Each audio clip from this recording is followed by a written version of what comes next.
ಗ್ರಹಚಾರ ದೋಷ, ಆರ್ಥಿಕ ಅಡಚಣೆ, ವ್ಯಾಪಾರದಲ್ಲಿ ನಷ್ಟ, ನಿರುದ್ಯೋಗ, ಸಾಂಸಾರಿಕ ವಿರಸ, ಸ್ತ್ರೀ ಪ್ರೇಮ, ವಶೀಕರಣ, ಬೆಂಬಿಡದ ರೋಗ ರುಜಿನಗಳು, ವಿದೇಶ ಪ್ರಯಾಣ, ಸಕಲ ಸಂಪತ್ತಿದ್ದರೂ ಮನಃಶಾಂತಿಗೆ ಕೊರತೆ, ಹೀಗೆ ಸಮಸ್ಯೆಗಳು ಯಾವುದೇ ಇರಲಿ ಪರಿಹಾರ. ಈ ಕಾರ್ಯಕ್ರಮ ಯಶಸ್ವಿ ಮಾಡಕ್ಕೆ ಬೆಂಗಳೂರಿಂದ ನಮ್ಗೋಸ ಬಂದಿರೋರ ರವಿಚಂದ್ರವ್ರನ್ನ ನನ್ನ ಜಿಲ್ಲಾ ಉಸ್ತುವಾರಿ ಮಂತ್ರಿ ಆಗಿ ನಿಮ್ಮ ಕಡೆಯಿಂದ ಮತ್ತು ನನ್ನಿಂದ ಅವರಿಗೆ ಅಭಿನಂದನೆಗಳು, ಧನ್ಯವಾದಗಳು ಸಲ್ಲಿಸಕ್ಕೆ ಬಯಸ್ತಾ ಇದ್ದೀನಿ.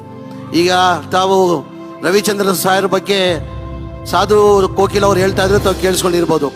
ರವಿಚಂದ್ರ ಸಾಹೇಬ್ರವರು ಕನ್ನಡ ಫಿಲ್ಮ್ ಇಂಡಸ್ಟ್ರಿಗೆ ಬ್ಲ್ಯಾಕ್ ಆ್ಯಂಡ್ ವೈಟ್ ಇದ್ದಿದ್ದು ಕಲರ್ಫುಲ್ ಯಾರನ್ನ ಮಾಡಿದೆ ಅಂದರೆ ಅದು ರವಿಚಂದ್ರ ಸಾಹೇಬ್ರ ಅಂತ ಸಾಧು ಕೋಕಿಲ್ ಅವ್ರು ಹೇಳ್ತಾ ಇದ್ರು. ಅದ್ರ ಜೊತೆಯಲ್ಲೇ ನನಗೆ ಆಶ್ಚರ್ಯ ಆಗಿದ್ದು, ಅದು ಪ್ರೇಮ ಲೋಕ ಅಂತ ತಮಗೆಲ್ಲ ಗೊತ್ತೇ ಇರೋದು. ಪಾರ್ಟ್ 1 ಪ್ರೇಮ ಲೋಕ ಎಲ್ಲ ಭಾಳಷ್ಟು ಜನ ಪಿಕ್ಚರ್ ನೋಡಿದ್ದಾರೆ.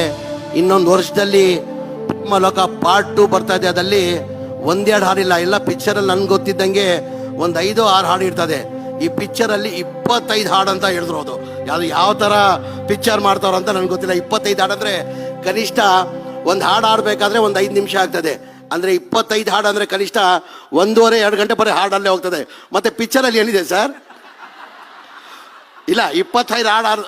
ಈಗ ಪಿಕ್ಚರ್ 3 ಗಂಟೆ ಪಿಕ್ಚರ್, ಅದು 3 ಗಂಟೆ ಪಿಕ್ಚರಲ್ಲಿ ತಾವೇ ಹೇಳ್ದಂಗೆ 25 ಹಾಡುಗಳು ಇದೆ ಅಂತೀರಾ ನೀವು? ಒಂದು ಹಾಡು ಕನಿಷ್ಠ 5 ನಿಮಿಷ ಅಂತ ಆಗ್ತದೆ. ಮಾತೆ ಹಾಡ್ರಿ, ಅದರಲ್ಲಿ ಮಾತೆ ಹಾಡು. ಆಯ್ತು ಆಯ್ತು. ತಮ್ಮ ಮುಂದಿನ ಬರ್ತಾ ಇರೋದು ಪಿಕ್ಚರ್ ಯಶಸ್ವಿ ಆಗಲಿ ಅಂತ ನಾನು ಭಗವಂತಂತ ಪ್ರಾರ್ಥನೆ ಮಾಡ್ತೀನಿ, ಒಳ್ಳೇದಾಗಲಿ ಅಂತ ಪ್ರಾರ್ಥನೆ ಮಾಡ್ತೀನಿ. ಅದ್ರ ಜೊತೆ ಇವತ್ತು ವಿಶೇಷವಾಗಿ ನಮ್ಮ ಪ್ರೇಮ್ ಅವ್ರು ಬಂದಿದ್ದಾರೆ, ಅವ್ರಿಗೂ ನಾನು ಅಭಿನಂದನೆಗಳು, ಧನ್ಯವಾದಗಳು ಸಲ್ಲಿಸ್ತೀನಿ. ಅದ್ರ ಜೊತೆ ಮಾಜಿ ಮಂತ್ರಿಗಳು, ಆತ್ಮೀಯರಾದಂಥ ಈ ಹಂಪಿ ಉತ್ಸವಕ್ಕೆ ಪಕ್ಷ ಇಲ್ಲ ಅಂತ ಇವತ್ತು ನನ್ನ ಆತ್ಮೀಯ ಸ್ನೇಹಿತರು ಆನಂದ್ ಸಿಂಗ್ ಅವರು ಸಾಬೀತು ಮಾಡಿದ್ದಾರೆ.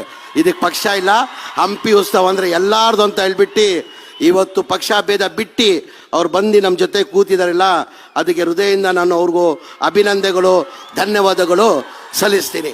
ಈ ಜಮೀರ್ ಅಹಮದ್ ಅವರು ಯಾವಾಗಲೂ ಒಂದು ತಲೆಯಲ್ಲಿ ಇಟ್ಕೊಳ್ರಿ, ಅವ್ರು ಮಾತಾಡೋದು ಕೇಳಿಸಿದಿರಲ್ಲ ನಿಮಗೆ, ತದ್ಕ ಪುದ್ಕ ಅಂತ ಮಾತಾಡ್ತಾರೆ ಅಲ್ವಾ? ಬಟ್ ಆದರೆ ಅವ್ರು ಹೇಳೋದನ್ನ ಒಪ್ಪಿಸ್ತಾರೆ. ಏನು ಹೇಳ್ಬೇಕು ಅಂತಿದ್ದಾರೋ ಅದನ್ನ ಪಟ್ ಅಂತ ಬಿಡ್ತಾರೆ ಅವರು. ಸೊ ಭಾಷೆ ಎಲ್ಲ ಮುಖ್ಯ, ನಾನು ಹೇಳಿದ್ದು ಮುಖ್ಯ, ನಾನು ಹೇಳ್ಬೇಕಾಗಿದ್ದು ಮುಖ್ಯ. ನನಗೆ ಭಾಷೆ ಬರಲಿಲ್ಲ ಅಂತ ಒಳಗಿಟ್ಕೊಳ್ಳಿಲ್ಲ ಅವರು. ಮನಸ್ಫೂರ್ತಿ ಮಾಡ್ತಾರೆ, ಮನಸ್ಫೂರ್ತಿಯಿಂದ ಕೆಲಸ ಮಾಡ್ತಾರೆ. ಎಲ್ಲಿ ಸಿಕ್ಕಿದ್ರು, ಯಾವಾಗ ಸಿಕ್ಕಿದ್ರು ಇದೇ ತರ ನಗ್ತಾರೆ. ಒಳ್ಳೆ ಗುಣ ಇದೆ, ಈ ಗುಣ ಹೀಗೆ ಇರಲಿ ಸರ್ ನಿಮ್ದು. ಸರ್ ನಿಮ್ಮ ಬಗ್ಗೆ ಮಾತಾಡ್ತಾರೆ, ಪೇಪರ್ ಓದ್ಕೊಂಡು ಟೈಮ್ ವೇಸ್ಟ್ ಮಾಡ್ತಿರಲ್ರಿ ನೀವು. ವೇಸ್ಟ್ ಆಯ್ತಲ್ರಿ ಭಾಷಣ ಮಾಡಿದ್ದು.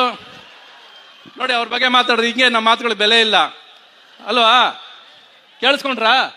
ಓಕೆ ಆಯ್ತು, ಚಲೋ ನಾವು ಮಾಡ್ತೀವಿ. ಓಕೆ ಚಲೋ, ಎಲ್ಲ ಖುಷಿ ಆಯ್ತು ನಿಮ್ಮನ್ನು ನೋಡಿದ್ದು.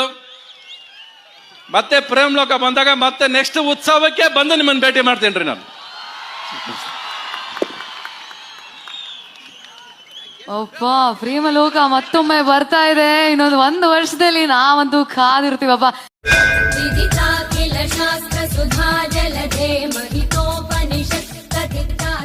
ಕೇರಳ ಮಹಾಮಾಂತ್ರಿಕ ಜ್ಯೋತಿಷರು ಪಂಡಿತ್ ಮಾಧವನ್ ಪುದ್ವಾಳ್.